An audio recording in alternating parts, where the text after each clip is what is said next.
यूं ही नहीं होती हाथ की लकीरों के आगे उंगलियां। खुदा ने भी किस्मत से पहले मेहनत लिखी।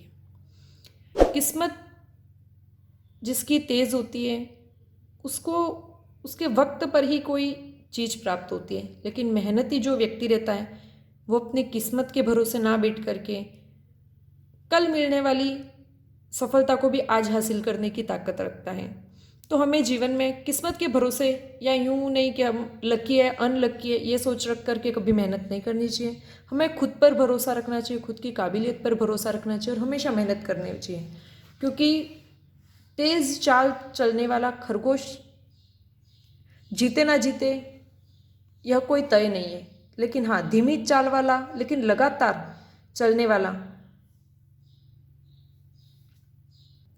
कछुआ चाल व्यक्ति भी जीवन में हमेशा सफलता प्राप्त करता है, क्योंकि कंटिन्यू जो की गई मेहनत होती है वो ज़्यादा रंग लाती है। मैं किरण अपने YouTube चैनल साहित्यिक सोचों में आप सभी का स्वागत करती हूँ।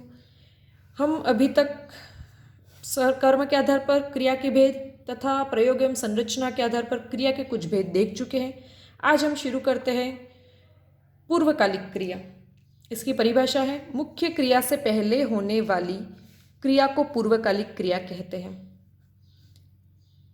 नोट में हमने लिखा है मुख्य क्रिया से पहले होने वाली क्रिया। पूर्वकालिक, पूर्व मतलब पहले, कालिक मतलब समय, जो पहले समय हुई है, मतलब दो चीजें हो रही है जिस उसमें से जो पहले घटित हो गई है वो पूर्वकालिक क्रिया है। और इस पूर्वकालिक क्रिया की पहचान इस तरीके से होगी कि पूर्वकालिक क्रिया वाक्य के हमेशा मध्य में होगी, क्योंकि हमको पता है कि भाई किसी भी वाक्य का निर्माण कर्ता, कर्म और क्रिया से होता है। क्रिया वाक्य के अंत में होती है, लेकिन हम यहाँ बात कर रहे हैं पूर्वकालिक क्रिया, मतलब ये बीच में होगी और इसके बाद मुख्य क्रिया होगी। तो पूर्वकालिक क्रिया हमेशा मुख्य क्रिया से पहले होगी। पूर्वकालिक क्रिया की पहचान हम करते क्रिया या मूल धातु के साथ कर या करके लगा होगा, इन शब्दों से हमको पता चलता है। तो हम चलिए वाक्य देखते हैं। नरेश ने पढ़कर टीवी देखा। नरेश, नरेश क्या हुआ इस वाक्य में? हमारा कर्ता। ने जो है वो हमारा हो गया विभक्ति चिन्ह।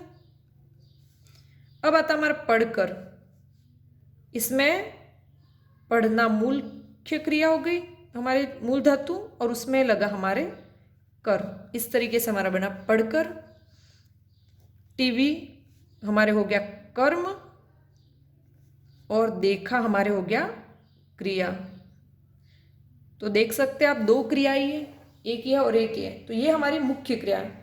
तो जैसे बोलते हैं हम वाक्य में नरेश ने टीवी देखा, तो यहाँ पर मुख्य बात तो यही थी कि भाई उसने टीवी देखा, लेकिन उसके पहले हमने टीवी देखने के पहले वो क्या काम कर रहा था? वो पढ़ रहा था। तो उस चीज को हमने लिखा नरेश ने पढ़कर टीवी देखा। इससे पता चला कि टीवी देखने के जस्ट पहले उसने कार्य संपन्न किया, और वो कार्य क्या था? पढ़ना, कि वो पढ़ने की क्रिया पहले कर चुका है, पढ़ने के बाद उसने टीवी देखा। तो पढ़कर देखो वाक्य के बीचों बीच आई और कर शब्द भी लगा, तो इससे पता चलता है कि पूर्वकालिक क्रिया का उदाहरण है। दूसरा देखते हैं। आबिद ने झुककर पुस्तक उठाई। झुककर, अगर कभी कभी क्या होता है कि वाक्य जो होते हैं उनमें विकल्प ऐसे दिए होंगे कि आपको कन्फ्यूजन होगा। जैसे आपको यही दे दिया आबिद ने झुककर पुस्तक उठाई, और विकल्प में आपको सकर्मक, अकर्मक, प्रेरणार्थक या पूर्वकालिक, इस तरीके से चार ऑप्शंस दे दिए। फिर आप सोचोगे कि भाई पुस्तक उठाई, उठाना क्रिया के पहले पुस्तक है, कर्म भी है, तो ये सकर्मक क्रिया होगी या पूर्वकालिक क्रिया। तो ऐसे सिचुएशन में आप हमेशा ध्यान रखें कि पूर्वकालिक और प्रेरणार्थक इन दो क्रियाओं को छोड़कर बाकी सारी क्रियाओं में पहली प्रायोरिटी आपको सकर्मक या अकर्मक को देनी है। लेकिन अगर ऑप्शंस में पूर्वकालिक और प्रेरणार्थक आए तब आपको पूर्वकालिक ही सही करना है। भले ऑप्शन में आपके सकर्मक भी हो, अगर आपको दिखाई भी दे रहा है कि भाई यहाँ पर कर्म भी तो है, लेकिन हाँ परीक्षा में आबिद ने झुककर पुस्तक उठाई पूरा वाक्य दिया और उठाई क्रिया के नीचे अंडरलाइन हो, और पुस्तक उठाई के नीचे अंडरलाइन हो और बोले कि इसमें कौन सी क्रिया है, और तब आपको सकर्मक, अकर्मक, प्रेरणार्थक, पूर्वकालिक चार ऑप्शन हो, तो तब उठाई पर जोर है। यहाँ पर झुक कर नहीं है, झुक कर के नीचे होगा अंडरलाइन वाक्य में तब पूर्वकालिक, लेकिन उठाई के नीचे होगा तब हम सकर्मक क्रिया करेंगे, क्योंकि मुख्य क्रिया और उसके पहले कर्म है। तो इसलिए सकर्मक। लेकिन सीधा वाक्य दे दिया, नीरज ने गिनकर साड़ियाँ रखी, वाक्य में कौन सी क्रिया प्रयुक्त हुई है, तो तब पूर्वकालिक क्रिया। बलवीर खेलकर पढ़ने बैठेगा, वह पढ़कर सो गया, राम नहाकर मंदिर गया। तो इन सारे उदाहरणों में आप देख सकते हैं पढ़कर, गिनकर, खेलकर, नहाकर, ये सारे क्रिया और उसके साथ कर लगा, क्रिया वाक्य के बीच में लगी है, तो यह पूर्वकालिक क्रिया के उदाहरण हमारे हो जाते हैं। अब देखते हैं हम प्रेरणार्थक क्रिया। प्रेरणा मतलब किसी को कुछ कार्य करने के लिए हम कहते हैं। जिस क्रिया को कर्ता स्वयं न करके दूसरे को करने के लिए प्रेरित करता है उसे प्रेरणार्थक क्रिया कहते हैं। कर्ता खुद तो नहीं करता, कर्ता जो कोई कार्य कर रहा हो, लेकिन व्यक्ति खुद ना करके किसी और से जहाँ पर कोई कार्य करवाता है। उदाहरण देखते हैं, मालिक नौकर से सामान उठवाता है। हमारा एग्जाम्पल देखते हैं हम। तो यहाँ पर आप देख सकते हैं मालिक जो है वो किसको कह रहा है, नौकर को। तो वास्तविक कर्ता तो है मालिक, लेकिन ये सिर्फ यहाँ पर प्रेरणा दे रहा है, इसलिए ये हो गया हमारे प्रेरक कर्ता। ठीक है, अब इसने किसको प्रेरित किया, नौकर को। वास्तविकता में यहाँ काम कौन कर रहा है, हमारे प्रेरित कर्ता मतलब नौकर। ठीक है, और क्या काम करवा रहा है, वो सामान उठवाता है। तो ये हो गई हमारे उठाना क्रिया। लेकिन उसके बाद आपको शब्द मिल रहा है वाता। ठीक है, तो यहाँ क्रिया के साथ जब वाया, वाए, वाई या क्रिया के साथ वाता, वाते या वाती इस तरीके के रूप आपको जब मिलेंगे तो तब आपको समझ जाना वहाँ प्रेरणार्थक क्रिया होगी। तो वास्तविकता में मालिक नौकर को प्रेरित करता है, तो नौकर प्रेरित करता हुआ, और किस कार्य के लिए, सामान उठवाता है। सामान यहाँ पर हो गया हमारे कर्म। अब यहाँ पर देखिए आप, प्रेरणार्थक क्रिया के दो रूप होते हैं, एक प्रेरणार्थक क्रिया और द्विप्रेरणार्थक क्रिया। अब एक प्रेरणार्थक क्रिया जो होगी वहाँ पर हमारे पास सिर्फ एक ही कर्ता मौजूद होगा, जबकि द्विप्रेरणार्थक क्रिया में हमेशा हमें दो कर्ता मिलेंगे। तो आप समझ सकते हो द्विप्रेरणार्थक क्रिया में दो कर्ता होते हैं। अब इनको हम एग्जाम्पल से समझ लेते हैं। तो देखिए, रजनीश कपड़े धुलवाता है। रजनीश यहाँ पर कार्य स्वयं नहीं कर रहा है, वो कपड़े धुलवा रहा है, लेकिन किससे धुलवा रहा है ये हमें यहाँ पर पता नहीं है। तो जब कर्ता स्वयं कार्य ना करके किसी और को प्रेरित करता है तो वहाँ पर प्रेरणार्थक क्रिया होता है। और यहाँ पर आप देख सकते हो धुलवाता, तो यहाँ से पहचान हो जाती है कि यहाँ पर वो स्वयं कार्य नहीं कर रहा। जहाँ कर्ता स्वयं कार्य नहीं करता है अर्थात वो किसी और से कार्य करवाता है, वहाँ पर प्रेरणार्थक क्रिया। लेकिन यहाँ पर एक ही करता है और इसलिए यहाँ पर एक प्रेरणार्थक क्रिया होगी। इसी वाक्य का अगर द्विप्रेरणार्थक रूप बनता है तो इस तरीके से बनता है, रजनीश नौकर से कपड़े धुलवाता है।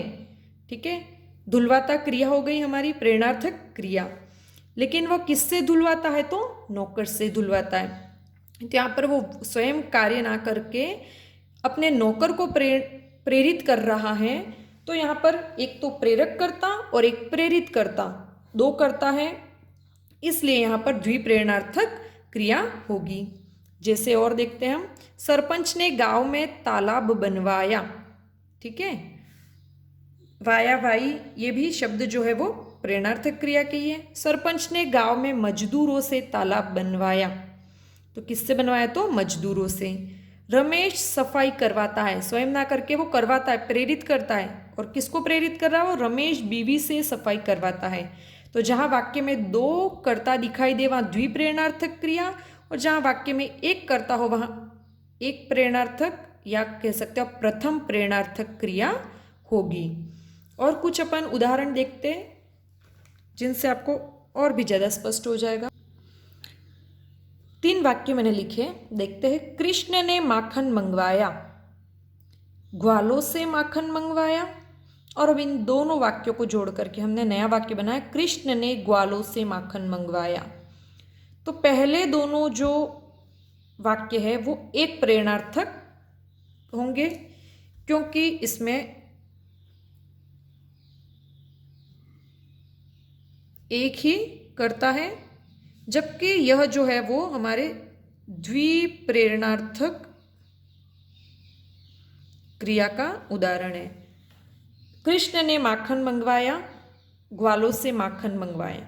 ये दोनों तो हमारे प्रत्यक्ष प्रेरणार्थक क्रिया के उदाहरण हुए, और कृष्ण ने ग्वालों से माखन मंगवाया, यह हमारे हो गया अप्रत्यक्ष प्रेरणार्थक क्रिया का।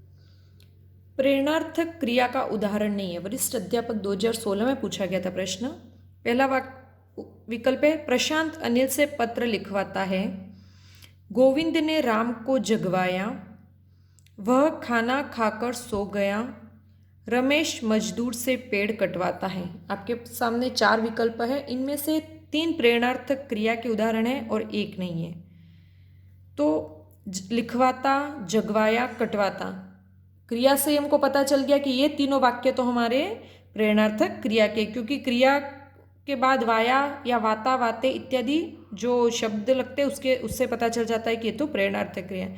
लेकिन वह खाना खाकर सो गया, खाकर सो गया, 2 क्रिया है, खाना और सोना, लेकिन खाना क्रिया के बाद कर लगा है, तो ये तो हमारे हो गया पूर्वकालिक क्रिया का उदाहरण, और बाकी तीनों जो है वो हमारे प्रेरणार्थक क्रिया के उदाहरण हो गए।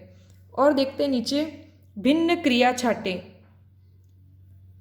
छात्र सहपाठी से काम करवाता है, माँ नौकरानी से कपड़े धुलवाती है, बच्चे पतंग उड़ाते हैं, रजनी खाना बनवाती है।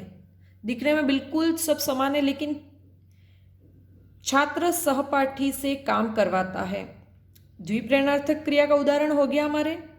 माँ नौकरानी से कपड़े धुलवाती है, ये भी हमारे द्विप्रेरणार्थक क्रिया का उदाहरण हो गया। बच्चे पतंग उड़ाते हैं, उड़ाना क्रिया, क्या उड़ा रहे तो पतंग, ये हमारे हो गया सकर्मक क्रिया का उदाहरण। और रजनी खाना बनवाती है, ये हमारे हो गया एक या प्रथम प्रेरणार्थक क्रिया का, ये एक प्रेरणार्थक क्रिया, ये दोनों द्विप्रेरणार्थक क्रिया, और ये हमारे हो गया सकर्मक क्रिया। तो ऐसे देखा जाए तो 1, 2 और ये 4, ये 3 ऑप्शन तो हमारे प्रेरणार्थक क्रिया के, और ये हमारे अलग है। तो यहाँ पर ये भिन्न है और यहाँ पर ये भिन्न होगा हमारे। द्विप्रेरणार्थक क्रिया में 2 कर्ता होते हैं। प्रथम जो प्रेरक कर्ता होता है या मुख्य कर्ता होता है, द्वितीय प्रेरित कर्ता जो मुख्य कर्ता के द्वारा बताया गया कार्य स्वयं करता है। यहाँ पर मैंने 3 वाक्य लिखे हैं, देखिए। बच्चा आम खाता है, बच्चा हो गया कर्ता, आम कर्म, खाना क्रिया, मतलब ये हो गया हमारे सकर्मक, या आप कह सकते हो एक कर्मक क्रिया का उदाहरण। माँ बच्चे को आम खिलाती है, खिलाना क्रिया, आम कर्ता और आम कर्म और माँ कर्ता। तो क्या खिलाती है, तो आम, किसे खिलाती है, तो बच्चे को। मतलब हमने 2 प्रश्न पूछे और 2 जवाब हमारे पास आए। तो यहाँ पर ये 2 कर्म हो गए हमारे, मुख्य कर्म और ये गौण कर्म, ठीक है। तो जहाँ पर 2 कर्म होते हैं वहाँ पर कौन सी क्रिया होती है, तो द्विकर्मक क्रिया। और इसी से मिलता जुलता एक और वाक्य देखते हैं। माँ कमला से बच्चे को आम खिलवाती है, खिलवाती क्रिया, इससे पता चल गया कि ये कौन सी हो गई हमारे प्रेरणार्थक क्रिया। लेकिन इन दोनों वाक्यों में एक चीज आपको और भी ज्यादा ध्यान रखनी है कि द्विकर्मक में 2 कर्म होंगे, ये भी कर्म है और ये भी कर्म है। और प्रेरणार्थक क्रिया या कहूँ मैं द्विप्रेरणार्थक क्रिया में 2 कर्ता होंगे, पहला कर्ता माँ और दूसरी कमला।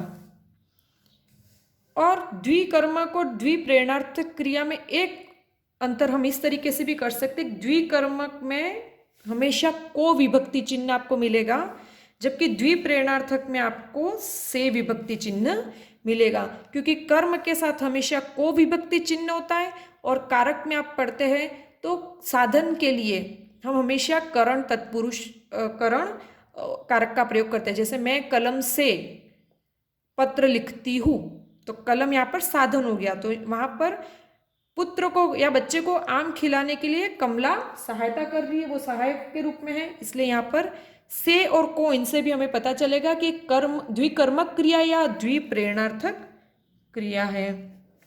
इसको नोट में लिख लेते हैं अपन। द्विकर्मक क्रिया में दो कर्म होते तथा को विभक्ति चिन्ह प्रयुक्त होता है। जैसे कि आप देख सकते हो, माँ बच्चे को आम खिलाती है, तो दोनों कर्म के बीच में जो बच्चे को जो सजीव कर्म है उसके साथ हमेशा को विभक्ति चिन्ह जुड़ेगा। और द्विप्रेरणार्थक क्रिया में दो कर्ता होते हैं, वह प्रेरित कर्ता के बाद से विभक्ति चिन्ह जुड़ा होता है।